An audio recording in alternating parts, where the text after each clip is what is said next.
So the first thing you want to do is get a box. Now Dollar Tree had these during Christmas time. They usually have some form of a box all year round, so you might just have to paint it or put something on it to make it fit your theme a little bit better. So I'm just taking this ribbon, this is also from the Dollar Tree, with some hot glue, and I'm just going to wrap the box to take off this Merry Christmas design. You might need to stuff your box. I don't have any foam, so I'm just using what I have on hand to give it some height. Now Dollar Tree also has had these succulents off and on, but you can find them anywhere. If you can't find them at Dollar Tree, just keep looking. You can find them at like discount stores.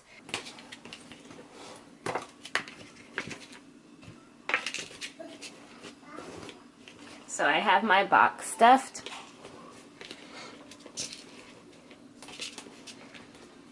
You might want to even glue those together so that they don't topple over.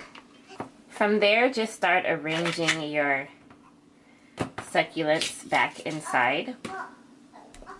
I also have an orchid that I want to place inside.